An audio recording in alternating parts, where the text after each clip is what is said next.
السلام علیکم، میرا نام زارا ہے اور میں یو ایس اے سے ہوں۔ ہاں، آپ اس بات کو دہرائیے گا۔ میں نے یہ سنا تھا کہ قرضہ جو ہے وہ آپ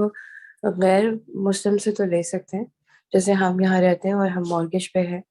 تو ہم ان لوگوں سے، کرسچن سے ہم قرضہ لے سکتے ہیں ایز اے مورگیج، جو گھر ہے وہ الاؤڈ ہے۔ تو لیکن اس میں بھی کچھ شرائط ہوتی ہیں، اس کو طے کرنا ہوتا ہے، پھر اس کے بعد سے آپ لے سکتے ہیں۔ میں نے ایسا سنا ہے، اب مجھے نہیں پتا، ابھی آپ جو جملہ دہرا رہے تھے میں نے غور نہیں کیا، وہ کیا تھا کہ کیا مسلمانوں سے لیا جا سکتا ہے اور وہ غیروں سے نہیں؟ اس کو دہرائیے گا۔ اور دوسرا یہ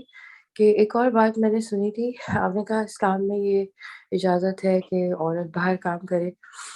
ایک دفعہ میری نئی نئی جاب تھی، میں نے نئی نئی جاب سٹارٹ کی تھی،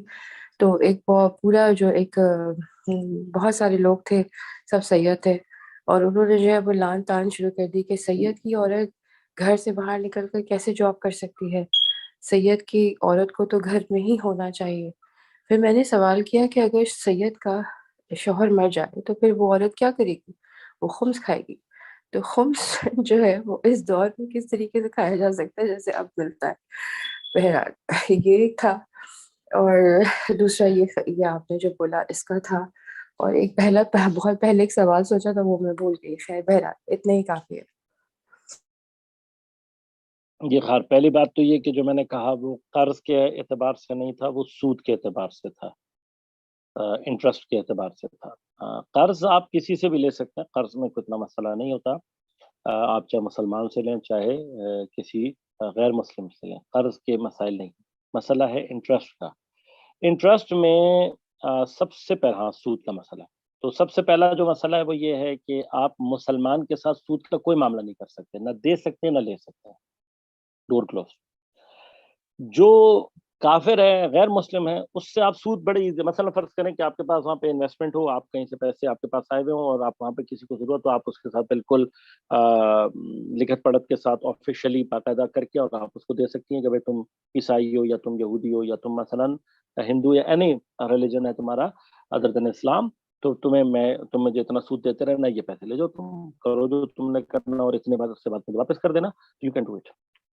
لیکن کافر سے سود لے نہیں سکتے۔ اچھا، اب یہ جو مسئلہ ہے یہ یہاں پہ کیا اینڈ ہوتا ہے، لیکن ایک بگ پرابلم سامنے آتی ہے، وہ کیا آتی ہے کہ وہ لوگ جو کہ ایسے کنٹریز میں ہیں کہ جہاں پر نظام بھی حاکم جو ہے وہ غیر مسلم ہے، سسٹم بھی غیر مسلم ہے، تو وہاں پر کیا کیا جائے کہ سچویشن ایسی کریٹ کر دی گئی ہے کہ آپ بغیر ان سے سود پر پیسے لیے نہ گھر بنا سکتے ہیں، نہ اپنا کوئی اور زندگی کے معاملات کو حل کر سکتے ہیں، اور ایک نیسیسٹی ہے۔ تو اس نیسیسٹی کو سالو کرنے کے لیے فقہا نے یہ کہا ہے کہ ایسی جگہوں پر جہاں پر آپ کا، اچھا پھر اس میں بھی اسٹیپ وائز ہے، یعنی فرسٹ اسٹیپ آپ کو یہ کرنا چاہیے کہ آپ لوگ دیکھیں کہ جی ہمیں کوئی لیگل سسٹم سے مل سکتا ہے یا نہیں مل سکتا، ہمیں اسی سسٹم میں بغیر سود کے بغیر انٹرسٹ کے مل سکتا ہے یا نہیں مل سکتا، تیسرا مطلب کم ترین پر مل سکتا ہے یا نہیں مل سکتا۔ ان اسٹیپس کو طے کرتے ہوئے آپ جائیں گے اور پھر جو لاسٹ سچویشن آپ کے سامنے آ جائے گی اس کو آپ اختیار کریں گے۔ لہذا مجھے نہیں پتا بہرحال، لیکن وہاں پر جو فقہا موجود ہیں یا علماء موجود ہیں، میرے خیال سے ان کی ذمہ داری یہ بھی بنتی ہے کہ وہ وہاں پر کسی چھوٹے پیمانے پر ہی سے ہی گورنمنٹ سے باقاعدہ پاس کروا کے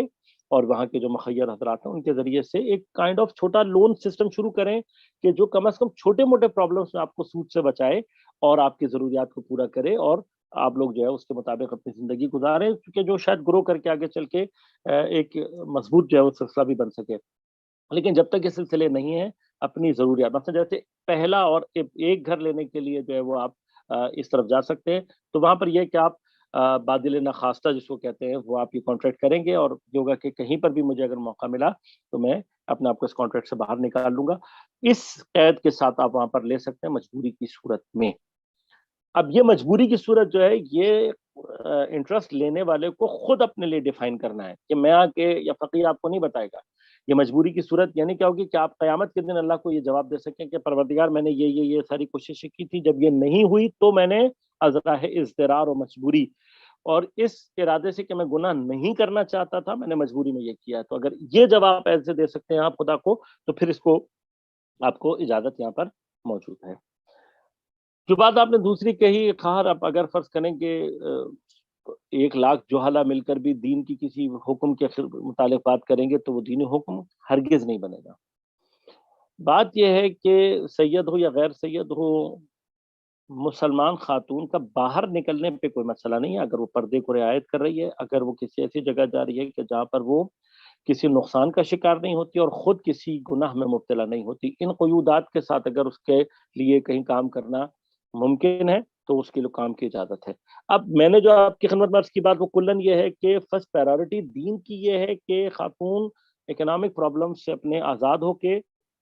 اور اپنی فیملی کو ٹائم دے۔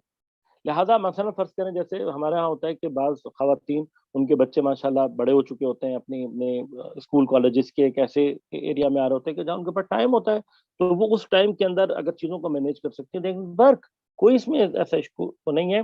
صرف یہ کہ جہاں جا رہی ہے وہاں پر اس کی حرمت باقی رہے اور گناہ میں پڑنے کا خدشہ نہ ہو۔ یہ مردوں کے لیے بھی، اس میں پھر خواتین کے ساتھ نہیں، مطلب میں کسی ایسی جگہ جاب کروں جہاں میرا کسی